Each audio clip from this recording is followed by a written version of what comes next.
Welcome back. This is Rocknrollsailor with the fourth episode of the audio narration of Tugboat. Artists go where people fear to tread, and for that we get no praise and seldom even a knapsack or a place to be. You see, people carry this torch for the suffering artist like we're supposed to paint and write in our own blood as proof that we mean it. While in my book, respect is a prerogative, not a frickin' merit. The standard of any community is its culture, and culture manifests itself through the arts. Artists are thermometers, barometers, compasses, cooks, living proof of our ever-dreaming selves, a testimony to our manners and philosophies, a fist in the air for gentlemen's survival, an unabashed spotlit view of ladies' inner stirrings. It's a savage comment, a critique, and a directive to the tunes we live by. It's a freaking necessity. We work without regard for time, cost, or curiosity, killing cats again. And often sleep deprivation is the only stable diet, and food is laced with traces of ink, oil paint, steel dust, clay, what the frick ever. And regardless, we work for a dream, a vision, a split-second epiphany that needs to just spread, fractalize, be of interest. We invest our full attention and intention in our pieces, hoping somehow, by being of interest, by being communicating, they'll return interest in us, to us, for us, and our portal to the dream worlds, our gateway to the skies and deep earth, are cheating you out of your preconceptions, and enticing, enchanting, provoking, evoking, challenging you to admit to being a dreamer too, impressed and expressive. And all this shit about self-loathing, poverty, and self-pity only spoil the brush and crack the wood, burst the marble, break the clay, and split the frickin' mind.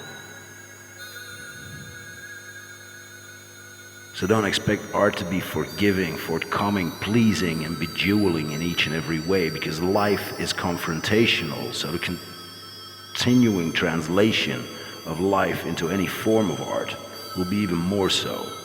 Confronting rather than confining, questioning rather than demanding, absurdly serious rather than idiotically sane, being ludicrous on purpose.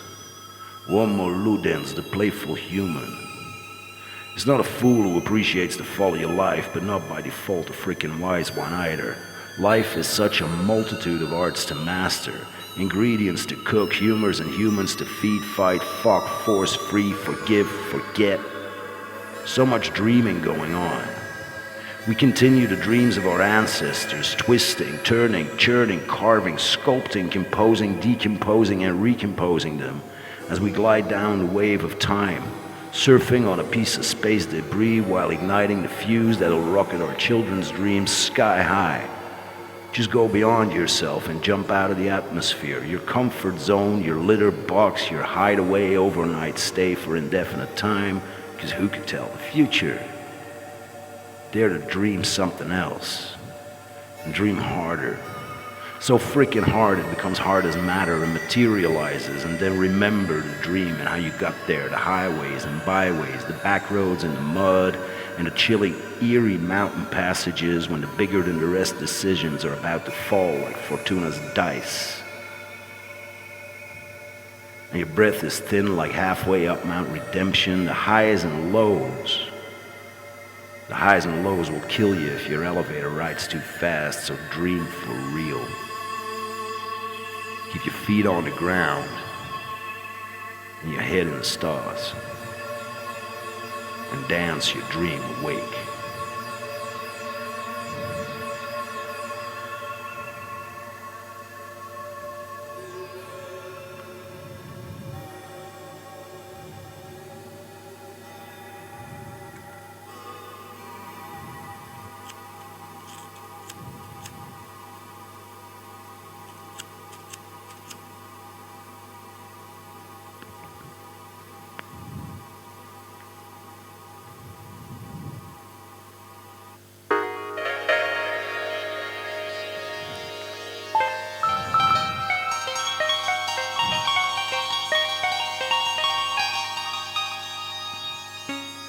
See, doing what you want might kill you, but doing what you don't want will also definitely kill you.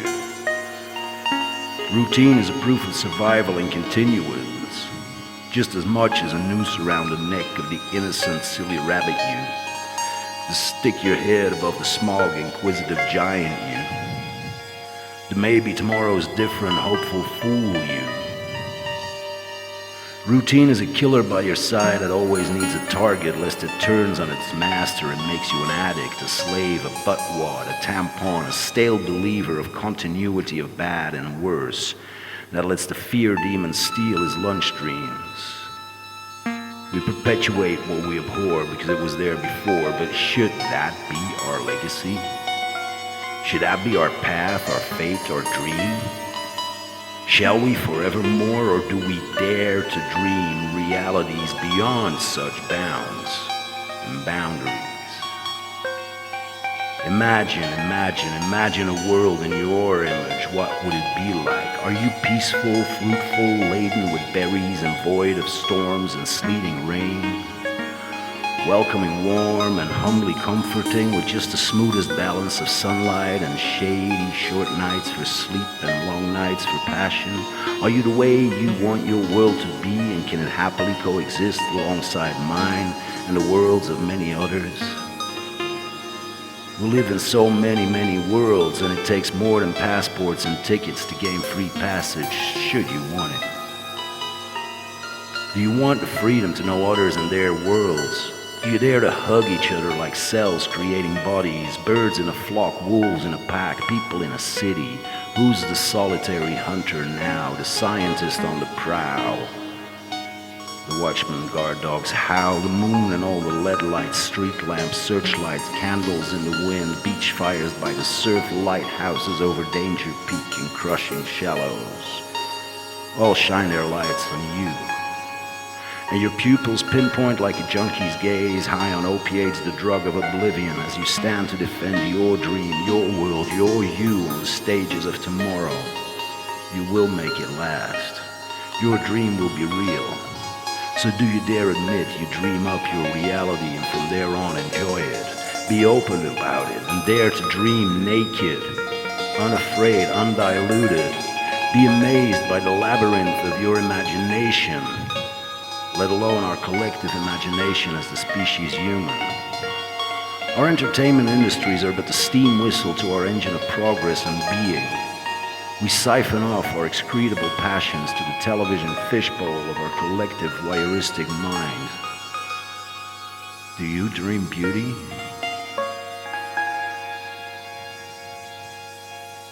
Dream time. Dream time. Wake up. Wake up to the dream time.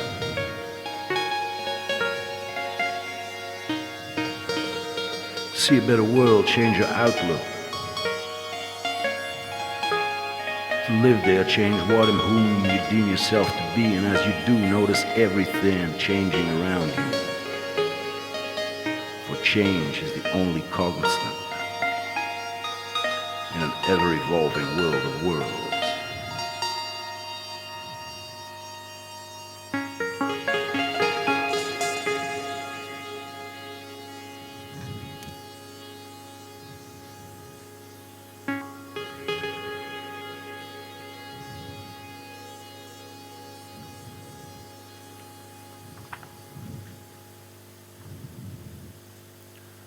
Man, I can get so pissed off, infuriated, besotted, beside myself, and totally fucking raging when whoever in the least of a uniform starts playing up about new policy, just doing my job, sir.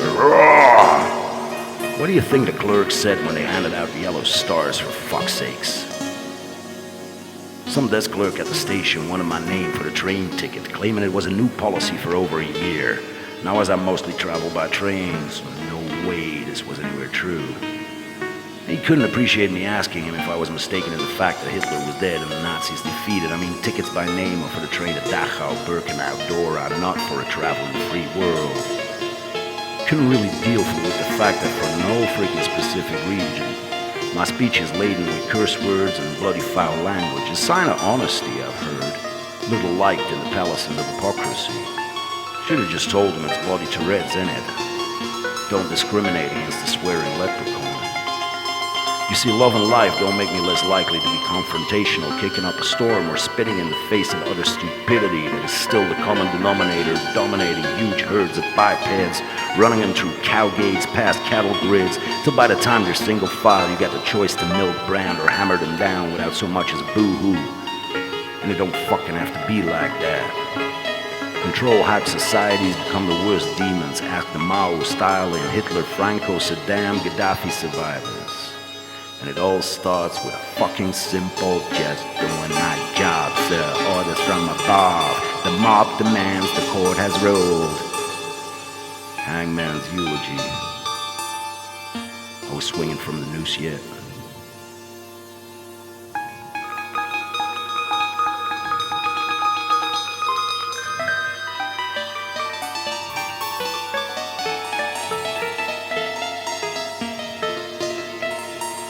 I ended up getting the ticket from the machine anyway. I wouldn't give him my name, and he wouldn't give me his when I said I wanted to file a complaint.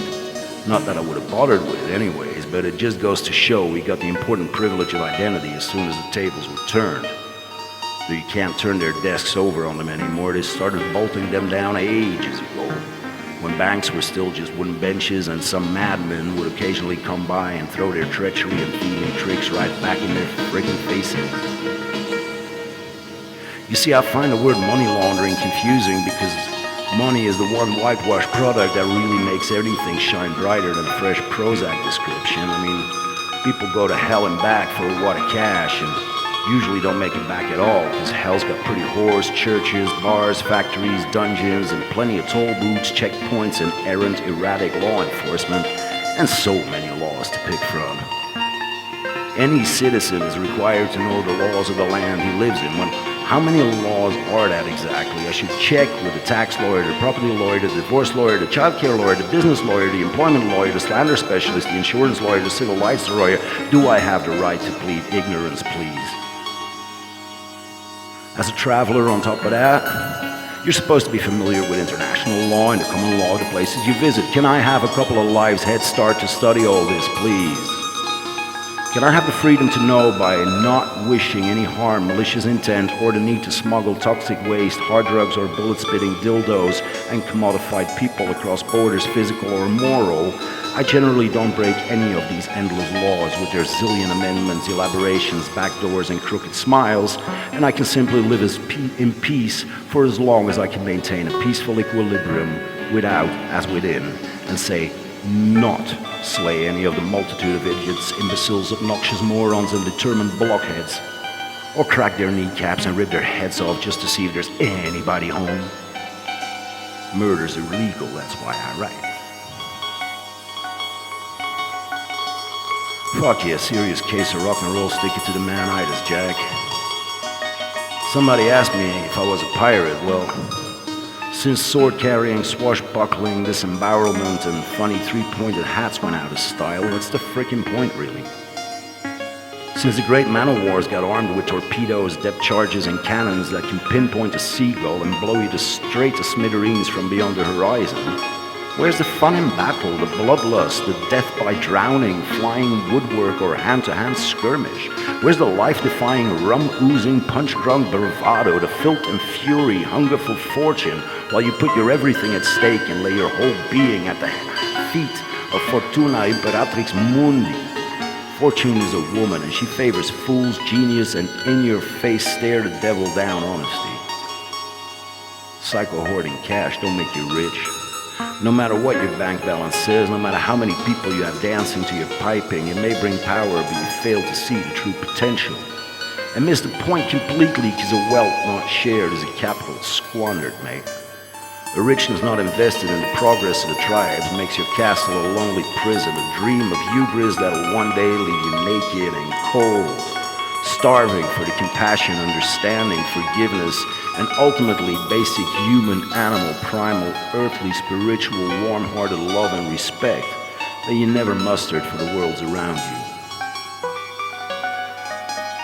People buy respect through etiquette like tickets for a space on stage, but fail to see their suits as costumes, their manners but a reenactment of ancient plays no one remembers, their tight social conduct but the conduit to perversity, the persevering lusts for and of life, twisted, contorted, and deranged to fetishes and freak shows and unempathic pleasures that victimize those it supposedly shared with.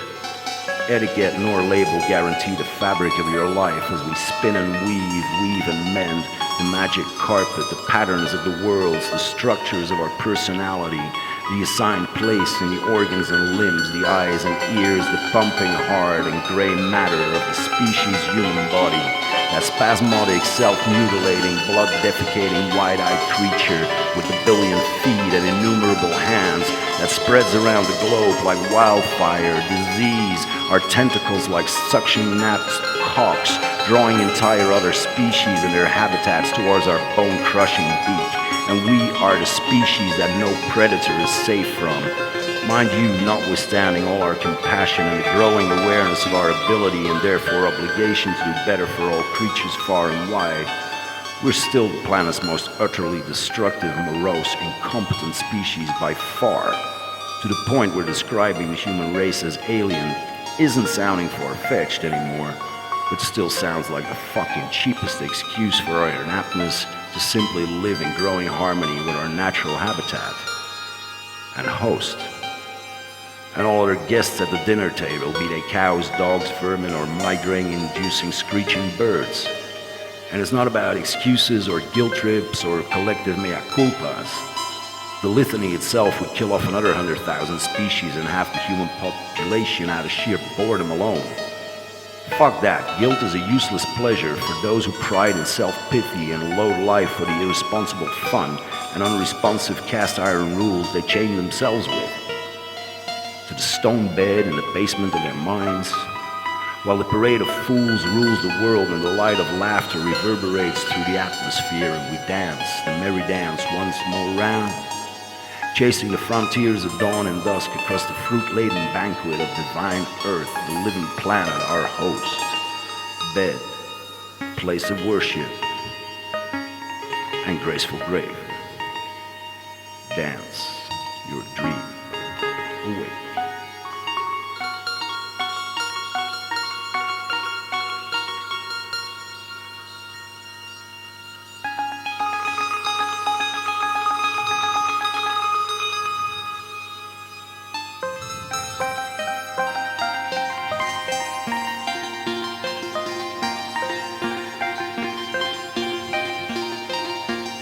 Tug and tow such heavy barges filled with history, piled with memory, loaded with responsibilities and future dreaming. Some push containers of wealth and wisdom, some hauling the heavy, stinking, dredged up dirt dragged up from the canals of social conduct and the depth of our subconscious, the foul, dark pages of war, politics, and hypocrisy that plague of the mind infesting humankind. Most simply spend their lives in the ropes with their families in tow as they wear out their backs and brains along the highways and byways of society. A colony of workers migrating through time like blood through the veins of the species human, carrying supplies to the muscle business and carting off the detritus of burned, combusted commerce. Creation, production, function, dysfunction, decay, death. The stages of life that bind our every move on this physical plane. We tug at the big questions that life mesmerizes us with and tow tons of possible answers, philosophies, laws, belief systems, cultural heritage, art, Weltschmerz, signposts, maps, and trackers, moral compasses, brainy sextants, to help us decide on our position in the here and now. What's your position? What barge do you tow, or do you get others to pull your weight, your throne, your whorehouse full of pleasures bought but never comprehended? Do you carry food and bounty for the world, or loot, taxed, combed, and penny-weighed at a bend in the flow of life where you decided to mount a roadblock, a checkpoint, a cloth in the vein, a burst in the brain? Our political structures and company overhead are such a drain, puncturing the lungs of societies worldwide. We drain the life force out of our economies, our peaceful strategies, our eco-resourcefulness, our creativity, our means to be. Like anemic vampire sluts, we lap dance the future dreamings and suck the blood out of their cocks till no one has a sperm of free imagination left, no egg cell ready to be fertilized with fresh anticipation.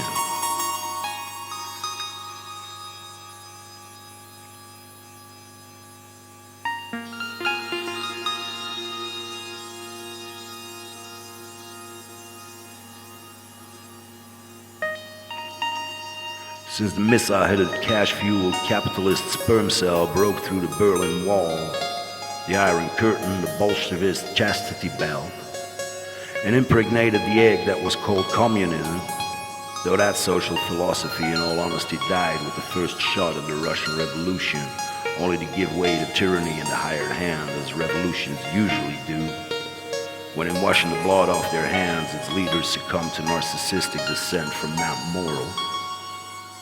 When that monster hybrid of renegade multinational empires and harsh social deterministic state control started gestating through the 90s, kicking in the guts of millennial expectators and rearing its hydra heads out of the horrified womb of the species us, ready to devour unslaved, untamed, unadulterated free earth minds and sky spirits wherever, Orwell, the god of gloomy forbearings, died once more as the apocalypse dreamers started chanting and marching from mayhem and destructive relief, puffing up business like bubblegum ready to blow up in the world's face and put thousands to a sticky end.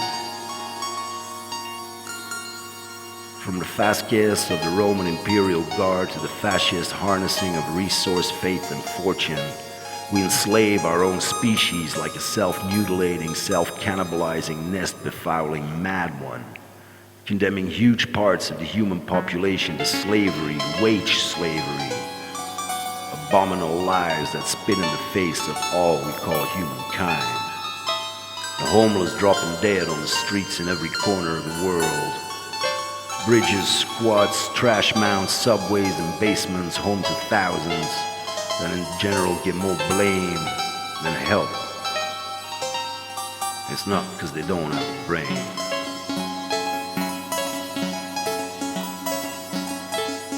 It's not because that's where you go when you're drawing insane. It's not just washed up doctors that lost the plot or lawyers that ended up cellmates with their clients or businessmen that struck out, but little world live artists weaving the local fabric and coming up with unique ways of holding it together and turning the mishmash of crippled lifelines into a recognizable pattern that gains recognition for the tiny world of worlds. Simply people that for one or many reasons can't buy into the social dogmas of normality beyond reason, progress without practical advance, promises preached but never kept. The stigma of outcasts stinking through their attire as were it branded on their foreheads, the maddening effects of dehumanization by other so-called humans. It's not the sleeping on cardboard or crapping in a bag. It's not because they're all stupid, mad, junked, and butt-fucked. It's the way we ostracize, deny, overlook, step over, turn away, never ever fucking listen to the silent scream of despair that bellows from their eyes as they stare into oblivion.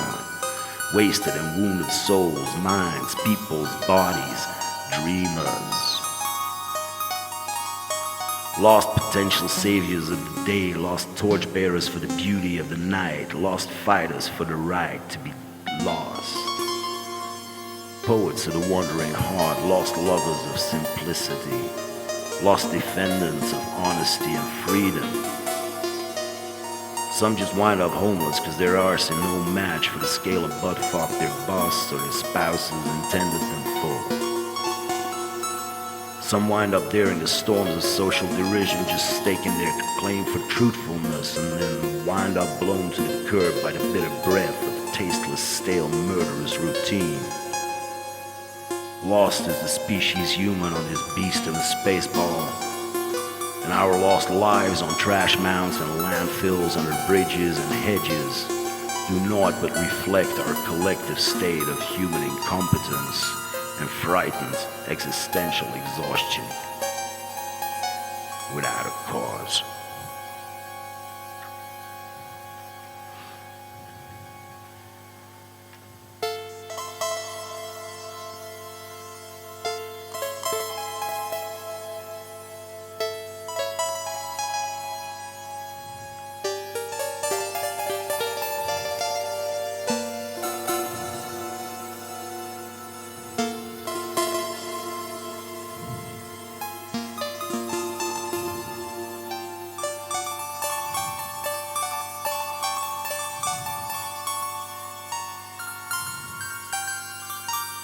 Exhausting as it may be, early encounters with the passions of life, commonly denigrated in Western thinking as childhood traumas, do make for rather interesting characters. Poets, performers, painters, psychos, junkies, politicians, prophets. Provided you take the dare to raise your level of daily and especially nightly experiences above the threshold of trauma. That's to say, by knowingly creating a world of actions, feelings, thoughts, and experience that are more captivating, invigorating, impressive, more life on the line, and mind consciously walking that thin, thigh-high wire stretched between the Cape of Madness and the mountain peak of genius. You overcome those early crazing experiences that all too often otherwise, like zombie cows, graze the green pastures of your mind till your life is a desert in which no sense of direction remains to be found. The strong humors of life and its Siamese twin sister death, urging you from the early days to live for real rather than just to climb the tethering line like a tomato vine. Growing up behind the scenes, as it were, experiencing the cardboard decors of social function and the mimicry of conformity to any and no end. Learning to ride the passions, furies, lusts, and whims of becoming you.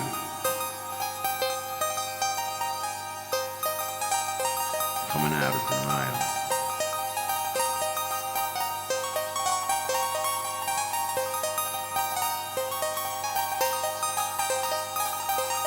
And just you. Definitely you, not a pile of symptoms, not a high, I'm manic, depressed, self-sustained demeanor, not a they say I'm mad. Just you, with your unique sensitivities and humors, your distillate from the cauldron of life, your mix of emotions, flavors, tastes, sprites, and spirits, your vocations, vocalized, crafted, dreamed up, materialized, shared, and shown. Don't hide your weirdnesses. Don't hide your weirdnesses and they become less creepy, less unhandleable. Like little stray children running amok through the corridors and ballrooms, the dungeons and power towers of your mind. You're less likely to go insane from your own thoughts than from what other people tell you about what they think, you think, feel like, should be, are, in their mind view. But who can own a thought? In my experience, whatever opinion someone holds of you says 1,000-fold more about them than it does about you. I perceive it as a rebounding sonar. The sonar I send out. Their reaction being but the signal I receive from them as a result of the impression of my presence, telling me what they're made of. Nothing more. Ricochet. And I love conducting spontaneous random conversations with perfect strangers, often simple, sweet, observant, woven on a loom of understanding and appreciation of and for life. Like touching the fine fabrics of rows of clothes hanging from the racks in your walk-through closet, favorite store, or backstage dress room. One after one, just making slight contact with the sensitive skin on the back of your hand as you brush past. You know, anonymity has a certain insurgent direct quality underneath its dull gray appearance. Anonymity, that usurping dust cloud of seeming non-existence. Anonymity, that sheltering cloak of darkness in broad daylight. That snare around the ankle, that noose around the neck. That spiderweb hammock. Anonymity, that deep-sea feeling as you dive through the emotions of the species human being human in the face of others, being human in a different way, and know that it's the uniqueness of your experience that validates your being you. So embrace your weirdnesses while you wrap your arms around your ribcage and shelter from the savage storms and ardent salvage in the worlds of everydays. Value your human potential as the strength of your dreaming, and let you be undefined and fresh to yourself. A discovery to make every moment, because in all fact, since the future is unknown, so is your reaction to the events and the actions that roll like dice from your hands. Oh, Fortuna invites us, so enjoy the danger, the adventure, the risk, the hunger, the drive, the challenge, the comfort, the ease, the trick, the story of being future you. The ever-changing, growing, decaying, creating, observing, taking, loving, impressing, excreting, biosocial human being you. And don't let your true selves be anonymous to you.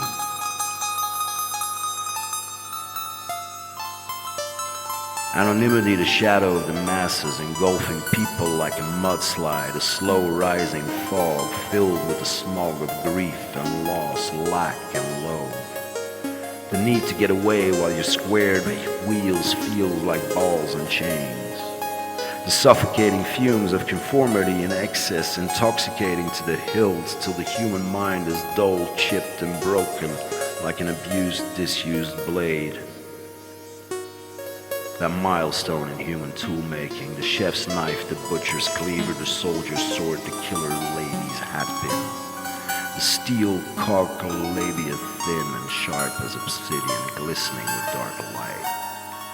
The provider tool, the homemaker, the slicer, thinnest thoughts, the bloodthirst quencher, the surgeon's scalpel, the means of survival and revenge upon the beasts of life and bringers of death. The sacrificial dagger, the guillotine, the bread machine, that first token of entering the world of grown-ups, your first knife, edgy like teen hormone bursts, definitely bound to cut you first.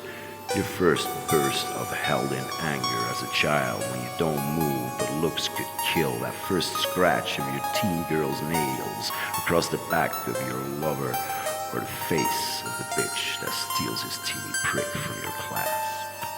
The knife that sliced the famous Gordian knot in half, but we can't split the wordle like an atom and apple, sharing the knowledge of Eden's bliss, a tangerine of parts and particles, a brain under lobotomy. We need to fuse our worlds,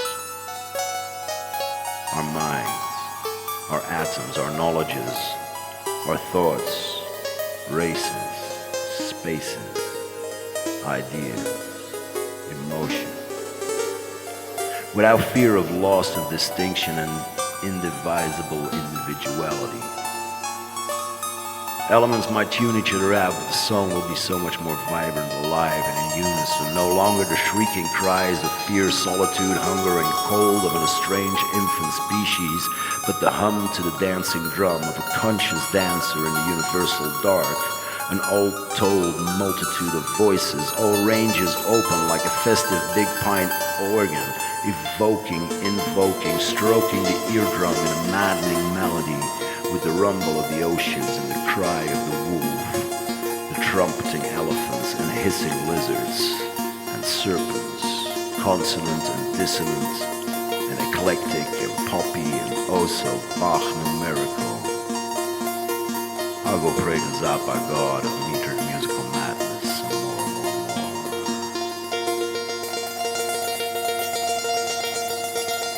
Greetings from Planet Goofball.